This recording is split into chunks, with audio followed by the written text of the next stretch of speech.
Sa natapos na kampanya ng Gilas Pilipinas sa Olympic Qualifying Tournament sa OQT, may mga binitawan nga si CTC o si Coach Tim Cone ng ilang mga mahalagang salita patungkol nga yan sa Gilas Pilipinas at syempre sa mga player na rin. Anya, ang Gilas Pilipinas daw ay sapat na. Ito daw yung punong-puno ng talento at sapat na ang karanasan para makipaglaban sa mga top player ng ibang bansa, lalong-lalo na sa mga European team. Ang ibig sabihin siguro niya dito, ang Gilas Pilipinas player daw na inilaban niya sa OQT ay sapat na para makipagsabayan sa iba't ibang bansa o sa mga top team ng FIBA, lalong-lalo na ang mga European team. Anya pa, ito daw ay isang dream team para sa ating Gilas Pilipinas dahil magandang ipinakita nila sa laban, lalong-lalo na sa number 6 na Latvia. Ito nga ay bagong Gilas Pilipinas na pumumuno ni CTC. Para sa akin mga tol, since 2014 pa lang malakas na talaga ang Gilas Pilipinas. Naalala nyo, nakapasok tayo sa FIBA World Cup sa pumumuno nga yan ni Coach Chot Reyes. So ikaw, kung naglalaro ka talaga ng basketball, no, alam mo tong malaking bagay talaga ang coaching staff, lalong-lalo na sa Gilas Pilipinas. Hindi nasa player ang lakas din, nasa coaching staff din, lalong-lalo na sa head coach. Makita yan kung gaano kalakas ang team.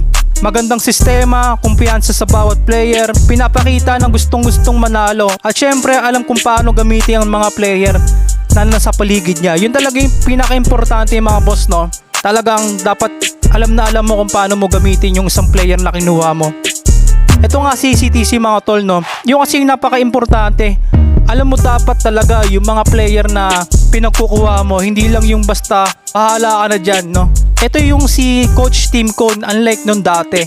Remember si Kai Sotto na palabas niya talaga yung tunay na potential ng bata, lalo na yung laban ng Latvia. Nakascore nga yan si Kai Sotto sa laban ng Latvia ng 16 points, no? Hindi lang yung bahala ka na dyan, Italy is Italy, learning experience, no? Tapos na tayo dun sa learning experience mga boss. So panahon naman na siguro para tapusin yung mga ganyang salita, lalong-lalo na maganda na yung future ng Gilas Pilipinas sa pamumuno ngayon ni Coach Tim Cone.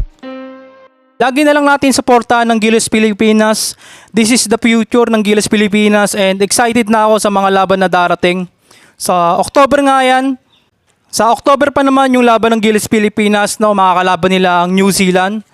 Malakas-lakas na team din yon. So doon din naman natin masusubukan kung consistent pa rin ba yung pinapakita ng Gilas Pilipinas. Andyan pa rin yung mga rotation tulad ng OQT na pinakita nila.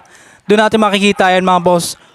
So yun mga boss, isang mabilis ang update lang sa mundo ng basketball, lalong-lalo na sa Gilas Pilipinas. Kung gusto mo ng mga gantong video, please mag-subscribe ka na sa aking YouTube channel para lagi kang updated sa mga bago nating videos mga boss.